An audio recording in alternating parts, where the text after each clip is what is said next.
Hello, my name's Linda Thompson. I'm the Clinical Care Group Manager for Integrated Women, Children and Families for Manx Care. I'm Michelle Moroney. I'm now retired consultant obstetrician and gynaecologist, but working still within fertility work and pushing forward the women's health care strategy and particularly menopause care on the island. Hi, I'm Pradip Thacker. I'm a paediatrician and clinical director for the Care Group, supporting the women's health strategy going forward. Hi, I'm Kate Lancaster. I'm wearing two hats. The first one is I'm a non-executive director of Manx Care, and the second one, I'm the chief executive of the Royal College of Obstetricians and Gynaecologists, and I've been very interested in the development of women's health strategies across the 4 nations, now 5 nations. So Linda, if we start with you, tell me a bit more about this event and what's prompted it. In August 2022, myself and Teresa Cope discussed starting the journey of moving towards the women's health strategy, which had been in the process of being adopted by the 4 nations. With the support of Teresa and the execs and non-exec team members, we started on a journey to see how we could adopt similar strategies and processes and modelling here on the Isle of Man. So today has been a journey over the last 18 months to take us to our first Spotlight on Women's Health Study Day, to raise awareness and basically share with our multi-agency, our multi-professional and our tertiary and our other sectors to share what the women's health strategy is about, where we aim to go, what we would like to do, what the challenges are along the way, and how we must do it collaboratively. But we must learn from previous experiences. It's not about just success, it's about informing and shaping how we go forward. What would that look like for Manx Care? What, in, say, 5 years' time, would you be able to look back on and go, yes, that is great, we have made real improvements in this area? I will just say that we had a survey that went out to island residents in the autumn of last year. We're still collating the data and information from that survey. Once we have all that together, we will be presenting that and publishing it, and that will agree what our 10-year plan will look like going forward. I must stress this is not specifically to Manx Care. This is about our partner agencies coming on a journey with us and actually looking at a lifelong journey for girls and women from pubescent all the way through to old age. So Michelle, if I come to you, you are obviously renowned on the island for your experience within women's health. And what do you think some of the challenges have been up until now in getting diagnoses and getting the right treatment for women? I think, well, certainly the challenges are that it's accessing the right care at the right place at the right time. There's no doubt about that. And women may not always even want to come forward and go and see their general practitioner. They're too busy. They're looking after their family. They're putting everybody else before their own healthcare needs. So they don't even bother to access help and healthcare in the first place. So I think the challenges are to be able to make, first of all, healthcare easily accessible for women. And secondly, education that what they've always presumed was just normal for them may well not be normal. They may be struggling with gynecological conditions, they're struggling with menopausal problems, and they just go, well, this is just something I have to put up with. So it's bringing forward that education as well. And then equally the challenge will be that if we can encourage women to come forwards and seek medical advice, it's also to be able to equip those first contact professionals with the tools that they need to be able to give that advice and to listen to what women want. Where do you even begin trying to do that? How do you even start to try and be having those conversations with women? Well, that is essentially was the whole ethos around the women's health consultation. It is to ask women, what problems do you have regarding your health, accessing health care? Who do you find that you can speak to? Are you listened to? Those are the questions that were asked in the consultation document across the now 5 nations. And it is now looking at what they're asking for and then working out, well, how can we deliver that? And I mean, from the menopause point of view, yes, women want and think that it would be useful to have community menopause hubs to be able to have easy access to information and advice. And you've been guest speaking today, so can you talk to me a little bit about what it is that you were speaking to the people here about? So my talk was really, I'm fortunate that I've been able to be involved in the development of the women's health strategies across the 4 nations. And so it was an absolute delight to be invited here to speak and really sort of inform some of the development of this strategy. And what's particularly impressive in the Isle of Man has been the fact that it's been driven by the operational teams. Linda and her team are enormously passionate. They've been out, they've spoken to the women in the Isle of Man to get their views. When you're developing a national strategy for women, it's really important that it reflects the population needs. And so island health is very different from, say, health in England, for example. And so it's very important in the Isle of Man that the needs of women reflected in this enormous survey that was done are then reflected in the strategy. But huge thanks to Linda and her team who've absolutely driven this piece of work. 51% of the population, they deserve a strategy.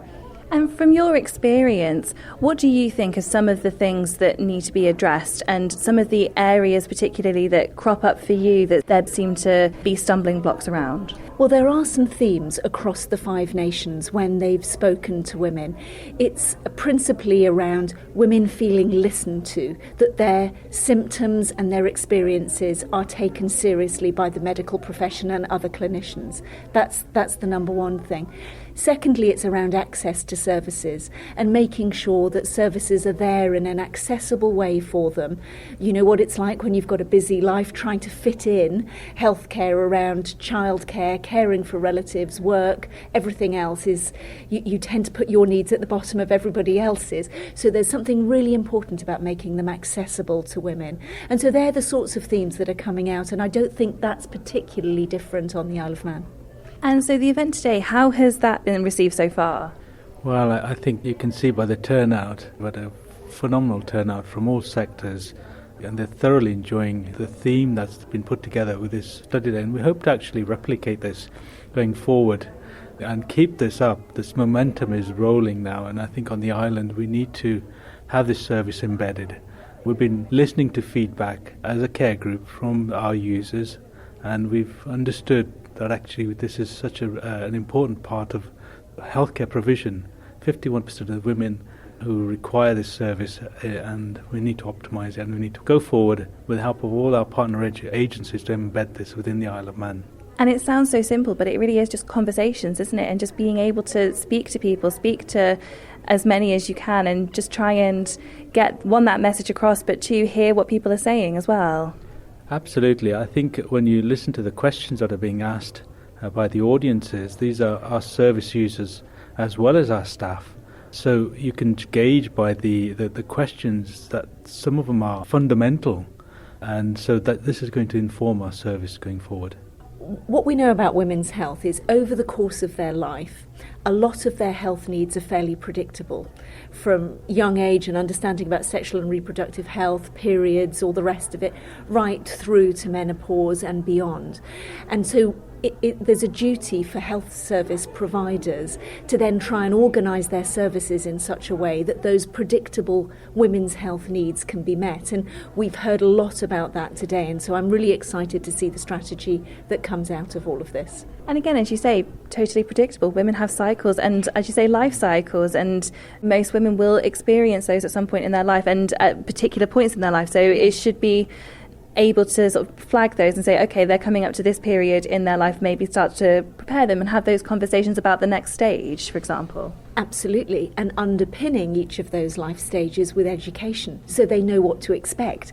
I mean, that's an awful lot of it, isn't it? And, you know, and actually that starts with the education system and making sure that the curricula in schools really covers women's health properly so that it's not a surprise to girls when periods start. You can have 12 periods a year for 40 years. You need to get on board with it.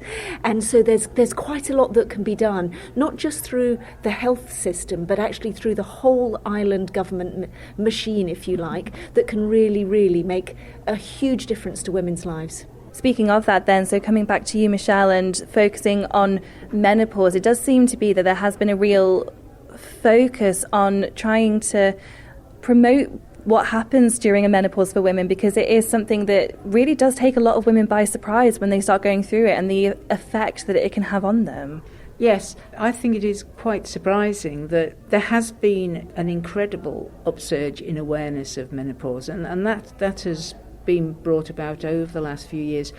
But I suppose it's difficult as a clinician who has an interest in menopause to actually appreciate how underinformed women are. And women aren't accessing, these days, they're not accessing information through magazines, through newspapers.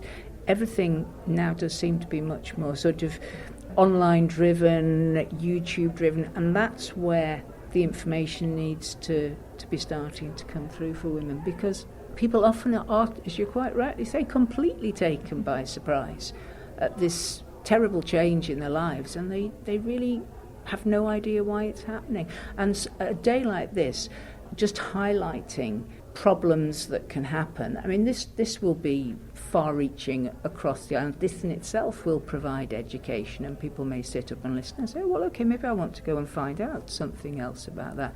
And the other thing that I think is very important about today, it is to try to enthuse and inspire and increase passion and allow that ripple effect to carry on.